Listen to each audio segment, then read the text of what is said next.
So, as a real estate professional, running this brokerage for almost a decade, helping countless people love where they live, I've seen a few loan types used most often. So, today I'm going to chat with you about some commonly used loan programs.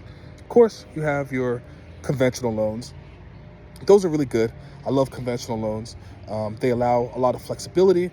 Um, the down payment on that isn't that strict. Some people automatically assume you have to put a 20% down payment. You can put a 20% down payment, but you can do it as little as 3%. Back in the day, we were running a lot of 1% conventional loans. I haven't seen one of those come by in a while, but 3%, 5% down are two of the common ones that I see people using. You can put 20% if you want to. There's no point saving up to get 20%. You just have to pay mortgage insurance. Mortgage insurance is pretty cheap. By the time your equity builds in the property, by the time you pay down your loan and it hits that 20% mark, you can get rid of that mortgage insurance. So it's not forever. It's just until it gets 20% value. So if even you start off with lower than 20%, like you start off with 95% of the value funded by putting 5% down, you can get rid of that mortgage insurance eventually. So some people are worried about the mortgage insurance. They don't want to pay it. Whatever, it's like $100, maybe like $150, sometimes $200. It could be more or less. It depends on your credit, depends on the type of property. There's a lot of factors that go into it. But mortgage insurance is really, really cheap comparatively. If you're renting and you don't own, all of your money is going towards your landlord's pockets and none of them are going towards yours. So if I have to pay an extra $150 a month for a couple months, maybe 2 or 3 years until my equity reaches where it needs to be, I'm going to do that versus waiting that time it's going to take to save up 20% and then paying the landlord the whole entire time. You're wasting money.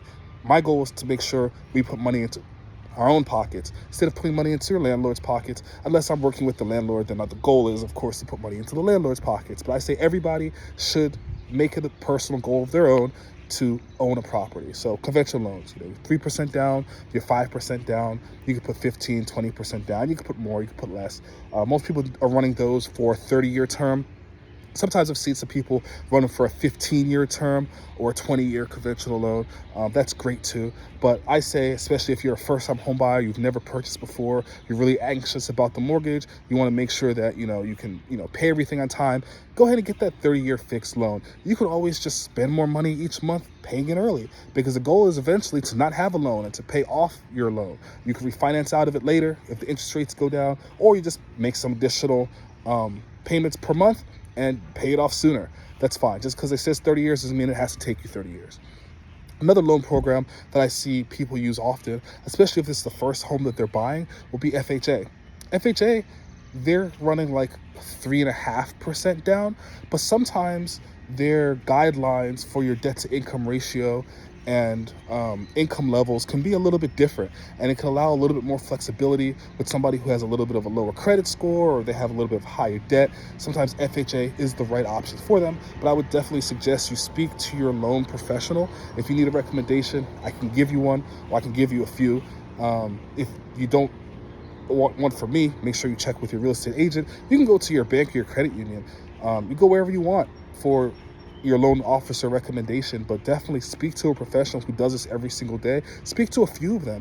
Every loan officer has different programs. One might be a better fit for you than the other. So additional to conventional loans, additional to FHA loans, I've worked with people who love using VA loans. VA loans are fantastic. First and foremost, if you're getting a VA loan, you've served our country, you've helped us out. So the government allows these loans to be backed as a thank you. And I'm personally thanking you also. Thank you for your service. I appreciate you risking your life to protect our freedoms. So all my veterans out there, I really appreciate that. VA loans are very fantastic programs out there. They allow for a 0% down loan with that. Sometimes it's a funding fee, depending on a lot of different factors. If you're on some type of disability from being in the military and the military is paying you, a lot of times that funding fee is waived. Otherwise, that funding fee generally can be wrapped into the actual loan value. So you don't have to pay that up front. It's just wrapped into the loan.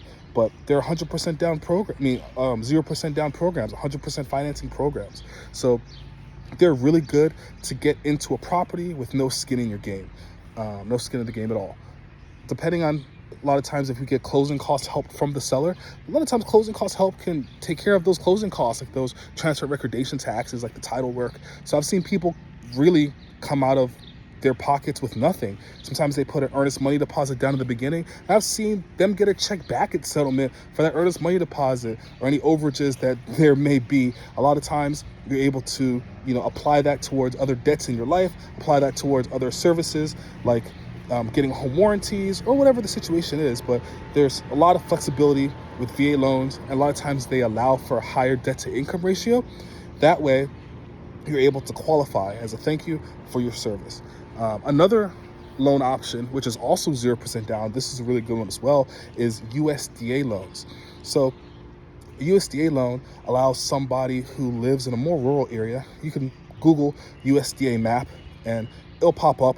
You can search by area and see if any of the areas that you're interested in follows that USDA guideline or USDA allowance, and you're able to purchase another property for 0% down. This goes to anybody. You don't just have to be a veteran specifically for that. You can be any type of buyer just wanting to buy in a more rural area. The USDA will encourage you to live in the more rural areas versus a more city area. So they give you a 0% down option, which is very good.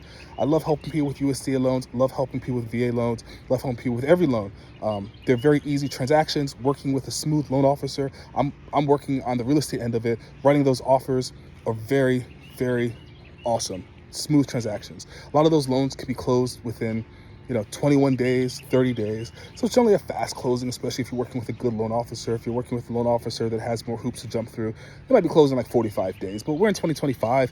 I haven't really seen a loan close in 45 days in a while, but I'm only really working with great loan officers. So if you have great partners on your corner, you're set up for success. You're going to close pretty fast. And that seller's expecting their transaction to wrap up pretty quickly. They want to get to settlement as soon as possible and get their money out so they can go on with their life and go to their next adventure.